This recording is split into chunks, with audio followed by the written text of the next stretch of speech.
यह कहानी है आज से करीब 77 साल पहले कि जब एयर इंडिया 245 माउंट ब्लेंस के बर्फीले पर्वतों में कहीं क्रैश हो गया। इस घटना में सभी लोग मारे गए। इस कहानी में ट्विस्ट तब आता है जब घटना के कुछ सालों बाद इजिप्ट में रहने वाला एक छोटा सा फैमिली, जिन्होंने कुछ साल पहले एयर इंडिया के क्रैश में अपने बेटे को खो दिया था, उनके घर एक चिट्ठी आती है। वह चिट्ठी देखकर सभी लोग हैरान हो जाते हैं, क्योंकि यह चिट्ठी उसके बेटे की होती है, वही हैंडराइटिंग, वही लिखने का अंदाज।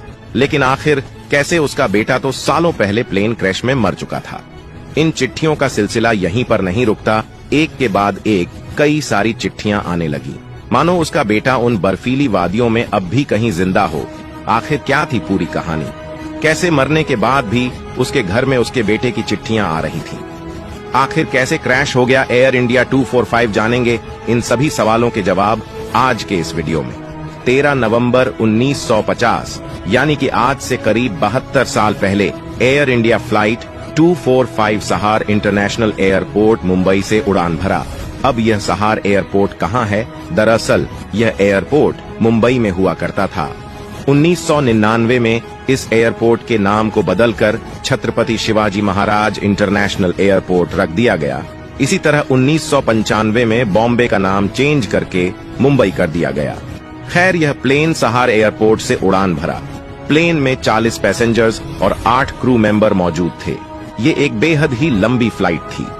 इसे सबसे पहले इजिप्ट में लैंड करना था और फिर स्विट्जरलैंड में लैंडिंग करके हीथ्रो एयरपोर्ट लंदन जाना था, जो कि इसकी लास्ट फ्लाइट थी। यह लॉकहीड L749A मॉडल का प्लान था, जिसमें 4 पॉपुलर इंजन लगा हुआ था। यह प्लेन देखने में भले ही पुराना लग रहा हो, लेकिन उस दौर का यह बिल्कुल ही आधुनिक प्लेन था। अब यह प्लेन मुंबई से कायरो इंटरनेशनल एयरपोर्ट लंदन की ओर निकल पड़ा। धीरे धीरे मौसम भी खराब होने लगी। इस सफर के दौरान इस प्लेन को फ्रांस के ऊपर से उड़ान भरते हुए माउंट ब्लेंस हिल को पार करना था। ATC लगातार प्लेन को गाइड कर रहे थे, पर अचानक से ATC का संपर्क एयर इंडिया फ्लाइट 245 से डिस्कनेक्ट हो गया। नॉर्मल जब ATC टावर से प्लेन बहुत दूर चला जाता है तो ऐसा देखने को मिल जाता है, लेकिन कुछ ही मिनटों में दोबारा से प्लेन से कांटेक्ट हो जाती है। पर शायद एयर इंडिया फ्लाइट 245 के साथ में ऐसा नहीं था। ATC ये लगातार कोशिश कर रहे थे कि दोबारा से इस प्लेन से संपर्क हो जाए, पर अफसोस नो रिस्पांस। ये खामोशी एक बहुत बड़े हादसे की ओर इशारा कर रहा था। ATC इंतजार करते रहे कि अब फ्लाइट 245 से कांटेक्ट हो जाएगा, पर 1 घंटा गुजर गया। फाइनली एक सर्च टीम को भेजा गया उन बर्फ की पहाड़ियों के बीच, अब विशाल पर्वत के बीच एक छोटे से प्लेन को ढूंढना था। देखते ही देखते कई घंटे गुजर गए, पर फिर भी इस प्लेन को खोजा नहीं जा सका। घटना के अगले दिन फिर से सर्च टीम अपने काम में लग गई। फाइनली 2 दिनों के सर्च के बाद प्लेन का कुछ हिस्सा मिल गया। प्लेन चूर चूर हो चुका था। बर्फ की सफेद चादर में ना तो पूरा प्लेन का मलबा मिल पाया और ना ही सारे पैसेंजर्स के बॉडीज।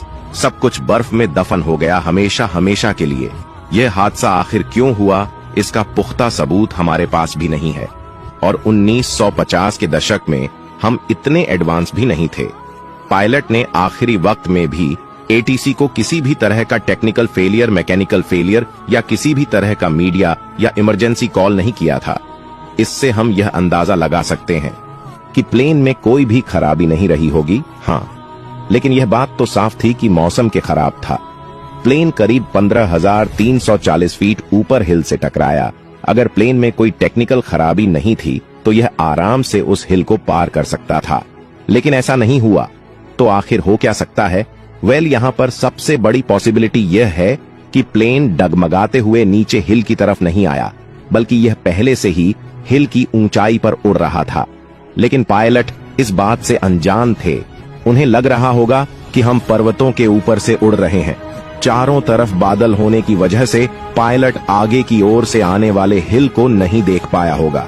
1950 के दौर में आज के जैसे advance GPS flight jet navigation system नहीं था।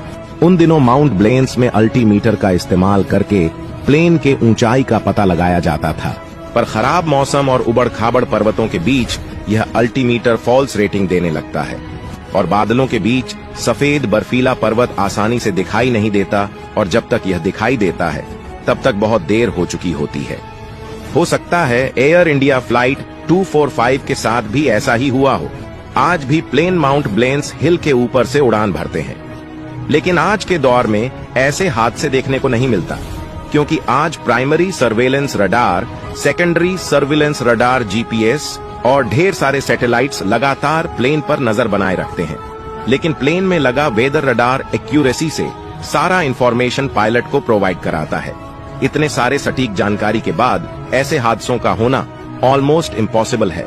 इसके अलावा भी पायलट के पास एक चार्ट होता है जिसमें एरिया का हर एक नक्शा होता है, और उस हिल के ऊपर से अगर प्लेन उड़ता है तो वह कितने ऊंचाई पर उड़ेगा, इसका सारा इंफॉर्मेशन पायलट के पास होता है। यही वजह है कि अब ऐसे हादसे हमें देखने को नहीं मिलता। खैर, कुछ सालों बाद इस केस को बंद कर दिया गया, लेकिन एक और दिल दहला देने वाला हादसा हो गया। इस घटना के 6 साल बाद एयर इंडिया फ्लाइट 101 ठीक उसी हिल में उसी जगह पर जा टकराया जहां पर फ्लाइट 245 टकराया था। एयर इंडिया फ्लाइट 101 पर मैंने ऑलरेडी वीडियो बना रखा है, जिसको आप प्रोफाइल में चेक कर सकते हैं। आज एयर इंडिया फ्लाइट 245 और एयर इंडिया फ्लाइट 101 दोनों ही प्लेन माउंट ब्लेंस के बर्फीले चादर के बीच कहीं दफन हो चुका है। दिन गुजरे, साल बीता, धीरे धीरे यह बर्फ पिघलने लगी और सालों पहले दफन दोनों एयर इंडिया का मलबा बाहर आना शुरू हो गया। कई पर्वतारोही अक्सर इन पर्वतों की चढ़ाई करते रहते हैं। कभी प्लेन का इंजन मिलता है तो कभी टूटा हुआ प्लेन का कोई हिस्सा। 1978 में फ्रांस के एक पुलिस वाले को एक चिट्ठियों का बंडल मिला। यह चिट्ठियां 245 में बैठे एक मुसाफिर की थी जो 28 साल पहले मर चुका था, पर बर्फ में दबी उसकी चिट्ठियां सही सलामत थीं। इसलिए उस ऑफिसर ने यह डिसीजन लिया कि वह उन सारे चिट्ठियों को पोस्ट करेगा। उन्होंने करीब 55 चिट्ठियों को पोस्ट कर दिया। कुछ दिन बाद जब वह चिट्ठियां उस मरे हुए मुसाफिर के घर में दस्तक दिया तो सभी के सभी हैरान हो गए। आखिर मरा हुआ शख्स कैसे चिट्ठियां भेज सकता है? हालांकि कुछ दिनों बाद यह बात सामने आ गई कि यह चिट्ठियां किसी और ने पोस्ट किया था। 28 साल बाद उनके घर वालों ने जब चिट्ठियां देखा तो ऐसा लगा मानो वह फिर से लौट आया हो। इस बर्फीले चादर में इंडियन न्यूज़पेपर मिला तो कभी इंडियन बॉडी, इवन भारत का सीक्रेट डॉक्यूमेंट्स मिला। आज भी ना जाने कितने रहस्य दफना है इस माउंट ब्लेंस हिल में।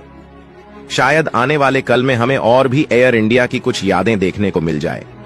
फिलहाल इस छोटे से कहानी में अभी तक के लिए बस इतना ही। वीडियो अच्छी लगी हो तो लाइक शेयर जरूर करें और हां, फॉलो करना ना भूलें।